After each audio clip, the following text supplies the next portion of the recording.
मैंने अपने last voice note में आपको आसफ़ी इमामबाड़े पे जो कंट्रोवर्सी हुई थी उसके बारे में इत्तला देते हुए ये बताया था कि ये मॉन्यूमेंट जो है वाक़ईन ये एक रिलीजियस प्लेस है और आर्कियोलॉजिकल सर्वे ऑफ इंडिया में भी एक रिलीजियस मॉन्यूमेंट और लिविंग मॉन्यूमेंट के रूप में ये दर्ज है। इसके बाद कई राउंड्स ऑफ डिस्कशंस हुए। कल शाम को एक बड़ी अजीम मजलिस हुई जो इस मुहर्रम की अगर हम देखें तो पहली मजलिस थी जिसमें तमाम लोगों ने शिरकत करी। उसके बाद फिर कल रात में भी हमको पता चला कि डिस्ट्रिक्ट एडमिनिस्ट्रेशन गया, मौलाना साहब से उन्होंने बात करी और उसके बाद आज जो ये लेटर इशू किया है 28 सितंबर को सिटी मजिस्ट्रेट ने, उस लेटर में उन्होंने पहली चीज़ तो ये करी कि जो उन्होंने स्टेटमेंट दिया था, एक्चुअली जो स्टेटमेंट आया था इंडियन एक्सप्रेस में वो सिटी मजिस्ट्रेट लखनऊ के हवाले से आया था। तो उन्होंने सबसे पहला काम तो ये किया कि उन्होंने उस न्यूज़ का खंडन कर दिया,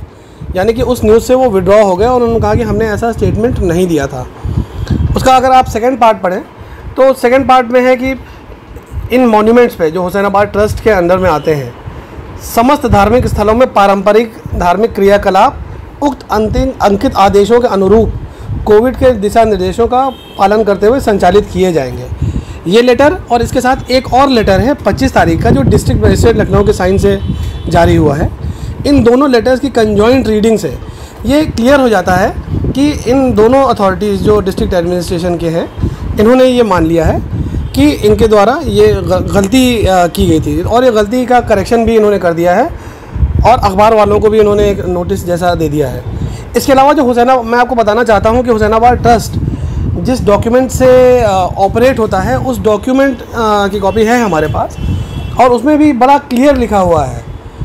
कि in these buildings are always accessible to devout Mohammedans and the festival of faith are celebrated in a manner worthy of the founder and the place. In addition monthly majlises are held and the anniversaries of the death of Muhammad Ali Shah, the founder, his mother and of his predecessors Asafuddaula and Saadat Ali Khan are fittingly observed by appropriate celebrations। ये सारी चीज़ें अगर हम conjoint रूप से देखें तो इस चीज़ में कहीं पे भी ज़रा सा भी डाउट नहीं रहता कि ये इनफैक्ट एक रिलीजियस मॉन्यूमेंट है। हाँ, इन मॉन्यूमेंट्स पे हम टूरिस्ट को आने की परमिशन देते हैं और they are always welcome but not at the cost of compromising with the identity of these monuments. I hope कि हमारी बात बहुत क्लियर है। डिस्ट्रिक्ट एडमिनिस्ट्रेशन ने ये जो 2 लेटर्स जारी किए हैं इनकी कंजॉइंट रीडिंग से ये क्लियर हो जाता है कि उन्होंने अपनी गलती मान ली है और ये इशू को हम रिजॉल्व मान सकते हैं। थैंक यू दोस्तों।